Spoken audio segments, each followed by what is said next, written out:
ira. No último vídeo falamos sobre a ira mal resolvida, a ira reprimida, a ira que leva disfunções em nossos atos de violência. Foi muito tremendo, avançando e crescendo, e por isso hoje eu quero convidar você a fazer parte dessa comunidade, se inscrever aqui no nosso canal, acionar o sininho, porque todas as vezes que nós liberarmos algo que de repente vai fazer a diferença para você, você vai receber o aviso aí do canal, amém? Bora lá! Estamos trafegando nessas verdades, porque estamos debaixo de uma promessa. Jesus nos fez uma promessa, que aqui, nessa vida que estamos, como peregrinos, teríamos nele e através do seu Espírito a possibilidade de termos a vida plena. O que é ter a vida plena? O que é desfrutar da vida plena através de Jesus? É ter sobre nós o dom perfeito sendo liberado. É ter sobre as nossas vidas as virtudes de Cristo Jesus sendo liberada através do Espírito Santo. Tendo através de Jesus Cristo, o Filho de Deus, o dom perfeito que vem sendo liberado continuamente do Pai das luzes, porque nele não há sombra de variação. E porque tudo isso está acessível à noiva do Cordeiro, por causa da promessa. Amém? Ter uma vida plena é ser bem-sucedido no seu relacionamento com as pessoas, porque você tem um profundo relacionamento com o Pai, com Deus. Então isso é um privilégio para mim e para você.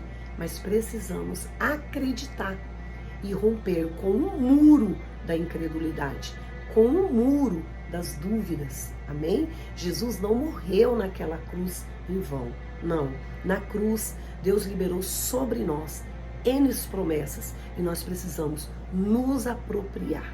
Amém? Porque às vezes, sendo aí uma mãe de família, um líder, um pastor, um servo, um profeta como eu, um ministro do Evangelho, nas plataformas liberamos e vemos esse mover acontecer na vida das pessoas. Mas se não dermos esse olhar através da fé para nós, essas virtudes não são retidas. E essa é a proposta do ministério profético, que tem aqui conosco missionárias, pastoras, apóstolos, profetas, filhas, mulheres que querem crescer, que querem se desenvolver através das escrituras, tendo relacionamentos, através do campo das emoções, segundo a Bíblia, se agarra nessa verdade. Jacó se agarrou no anjo do Senhor. Por quê? Era dali que viria, a transformação do seu ser, a transformação do seu velho homem, para ter assim a sua identidade transformada. Depois da luta, depois de persistir, de se ver no anjo, que a gente sabe aqui no original que é a figura do Cristo, a sua vida foi totalmente transformada. Houve metanoia, houve arrependimento, houve transformação de mente. E a palavra de Deus diz que não mais chamou o Senhor Jacó de Jacó, mas sim de Israel. E sabe uma das definições de Israel que me chama a atenção? De volta para casa. Então, a fé que temos como ministério profético é devolver você para os seus, é devolver você para a sua origem como um presente, porque na origem fomos gerados segundo imagem e semelhança de Deus. Jesus Cristo vai dizer: sejais santos como eu, o Cristo, sou. Parece impossível, mas é um mandamento através do Espírito Santo. Se nos agarrarmos às promessas que ele faz, como aqui no livro de 2 Crônica, o povo dele, ele está falando com o povo dele. Sabe, o meu povo, que me conhece pelo nome, se eles me buscarem com coração contrito, com profundeza de coração, orando, clamando, se convertendo dos maus caminhos, eu, o Senhor dos altos céus, os ouvirei e o sararei. Então é uma promessa. Então quantas vezes através de comportamentos disfuncionais nós não só trazemos danos para nós mesmos, mas principalmente para todos aqueles que amamos à nossa volta. Isso acontece porque na nossa velha natureza, o ser caído que ainda não recebeu o toque do divino, guerreia 24 horas através da carne e através dos desejos que a carne alimenta em nós. Tiago vai declarar, né, que a maioria dos conflitos e guerras que se dão no nosso interior é por causa das nossas vontades, é por causa dos nossos desejos. E ele ainda vai dizer: vocês estão vivendo isso por não saber se relacionar, por não saber clamar, por não saber se relacionar, por não saber pedir. Porque se desenvolvemos relacionamento, o nosso dialeto através das Escrituras e através do Espírito Santo vai trazer o favor e os planos de Deus a nosso respeito. Então os conflitos vão perder força. Você está entendendo? A dor vai perder lugar.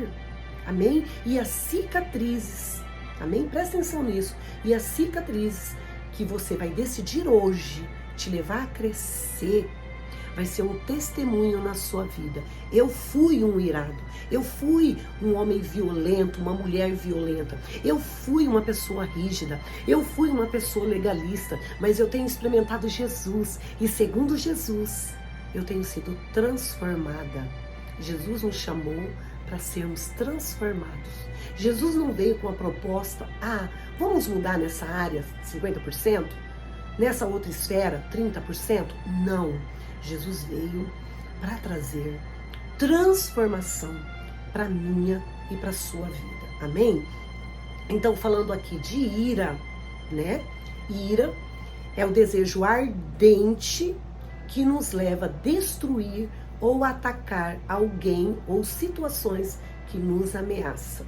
E quando nos sentimos ameaçados, isso claramente, como um sinal vermelho, está nos comunicando que existe raízes em nós, temas em nós mal resolvidos. Então, a ira, ela precisa ser entendida. Isso mesmo, a ira precisa ser compreendida.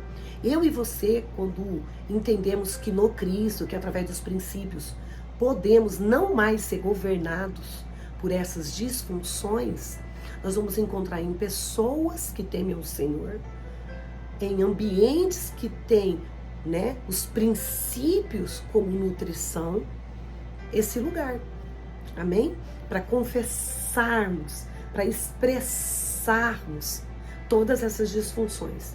Essa é a maneira da ira ser resolvida. Agora, quando ela não é resolvida, nós somos governados em comportamentos disfuncionais, que não compromete só, sabe, a nossa própria vida, mas principalmente todos aqueles que estão à nossa volta.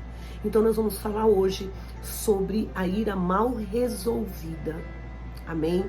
Que traz os traços do legalismo, que traz em nós os traços de uma pessoa que precisa estar no controle de tudo, porque se ela não estiver, por causa dessas raízes mal resolvidas, ela se vê no ataque, ela se vê agredindo, ela se vê de maneira rígida, querendo estar no controle de tudo, e mesmo sendo cristão, mesmo orando muito, mesmo às vezes participando de todo o ciclo que a igreja, né, cultos, eventos, ela olha para ela e ainda se vê nessas disfunções e continua lá, de repente até se defraudando, né, se mutilando emocionalmente, amém?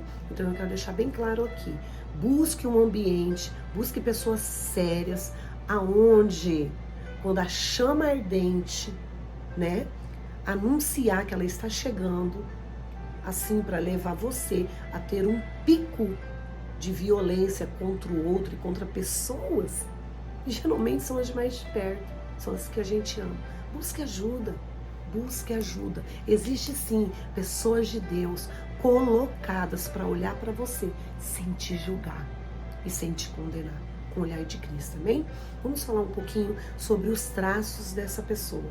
De que maneira disfuncional, sabe, ela acaba se desenvolvendo no seu meio.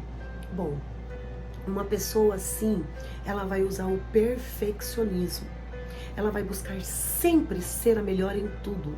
Ela vai buscar sempre ter a autoimagem melhor que todos. Para quê? Para sabotar raízes mal resolvidas na sua identidade. Então, se dentro dos seus relacionamentos ela receber uma crítica construtiva, ela vai atacar. Entende? Ela vai atacar. Vamos dar um exemplo aqui, o rei Saul. O rei Saul, tomado na sua vaidade, perdido na sua essência, na sua identidade divina, não entendeu o que o seu filho Jonatas trazia através das verdades de Deus sobre Davi. Saul se coloca arbitrário, atacando, repelindo um conselho divino que ia colaborar com o seu reino e dar as costas para o seu filho. E aí o resultado não foi só trazer morte para os seus, foi este rei também perder o trono. Então a ira mal resolvida, que gera o legalismo, nos ensurdece, nos tira a visão do céu. E o pior, ela leva muitos a sofrer danos a partir do seu comportamento disfuncional. Então, uma pessoa no perfeccionismo, ela está sabotando uma ira mal resolvida através do perfeccionismo. Existem pessoas que, por causa de um tapete fora do lugar, desencadeia um gatilho, uma ira se desencadeia dentro dela e ela entra em choque com um outro por causa de um tapete fora do lugar. Ok, isso acontece comigo, profeta. Agora, qual é o meu papel? Primeiro, autoavaliar os tipos de reações que eu tenho antes dos gatilhos e buscar ajuda. Eu conheço muita gente que é cristão, mas que está debaixo dessa disfunção. Primeiro, por não levantar a mão e pedir ajuda. Segundo, às vezes ela não encontra um ambiente com essa linguagem para colaborar com ela sem julgá-la. Terceiro, forças contrárias que lutam contra ela para não sair desse lugar. Porque não pensa você, querido, o perfeccionista sofre, o legalista sofre quando não está no controle de tudo. Porque o que essa pessoa, através desses mecanismos disfuncionais, está sabotando? Um irado age assim porque um dia ele foi vítima de uma dessas disfunções. Ou da ira através de violência, ou da ira através de palavras, ou da ira através de atos agressivos, ou da ira aqui dentro de relacionamentos legalistas, que tornam o outro, refém às vezes, porque às vezes é difícil lidar com uma pessoa irada. É difícil lidar com uma pessoa que se acha semideus sobre tudo e todas as coisas. Ela é o melhor em tudo. Você está entendendo? A gente vai conversar, a gente vai desenvolver uma conversa com essa pessoa e você vai ver, que no seu dialeto ela é melhor, no seu dialeto ela já experimentou, no dialeto ela sabe mais do que você. E por detrás dessa pessoa, de repente, existe uma criança que nasceu em um lar disfuncional, onde através do mecanismo de defesa chamado perfeccionismo, ela está só se defendendo, porque ela ainda não encontrou em pessoas um ambiente confiável que não vai agredi-la, que não vai puni-la, que não vai, atacá-la, porque um irado fora de Cristo, fora da libertação, fora da cura, se ira para se defender. Então, bora lá se avaliar dentro dessas temáticas, que como Jonatas, você decida ouvir a voz dos altos céus, mesmo às vezes tendo que perder. Jonatas abriu mão da sua capa, abriu mão das suas espadas, abriu mão da sua coroa, no meio de um ambiente totalmente disfuncional, aonde o seu pai, um rei, com atitudes de legalismo, com atitudes de querer ser o centro, com atitudes de colocar o trono acima do altar que Deus tinha confiado a ele, para cuidar do seu reinado e para cuidar do povo de Deus, trouxe muitas disfunções no seu relacionamento com seus filhos, com os seus de mais de perto e para o seu povo. Amém? Uma misericórdia. A palavra vai dizer que todos esses relatos estão nas Escrituras para nos instruir. Diferente de Saul, agiu Jonatas. Diferente de Saul, agiu Davi. Eles amaram mais o altar da presença, o ambiente divino, o ambiente, né, de adoração, onde eles desenvolviam, amém, relacionamento com Deus, e por isso eles conseguiam avançar, conquistar, não só para si, mas para os seus também. Então, que venhamos aprender com essa testificação através das Escrituras, com esses princípios que revelam o que está por detrás das nossas disfunções no legalismo, no autoritarismo, no controle, amém? Usando aí até as nossas habilidades, o nosso intelecto, né, nas nossas aptidões, para esconder, de repente, uma criança mal resolvida em nossa alma. Preste atenção em algo que eu vou te dizer. Só podemos viver o propósito de Deus se vivenciarmos o processo dentro desse relacionamento que Deus nos convida a ter com Ele. Precisamos sim olhar para dentro, nos autoavaliar. Isso não está sendo bom para mim, então não vai ser bom para aqueles que eu amo. Até porque Deus nos chama para um outro nível. Amar tão somente aqueles que nos amam, não tem galardão. Mas amar aqueles que não nos amam, como decidiu, olha só isso, Davi amar Saul, o perseguindo, né, para matar, para destruir, trouxe um galardão tremendo para a cabeça dele, uma coroa. Então que essa palavra venha coroar a sua vida, que essas verdades bíblicas venha te levar com liberdade a buscar e pedir ajuda, porque essa é uma promessa de Deus.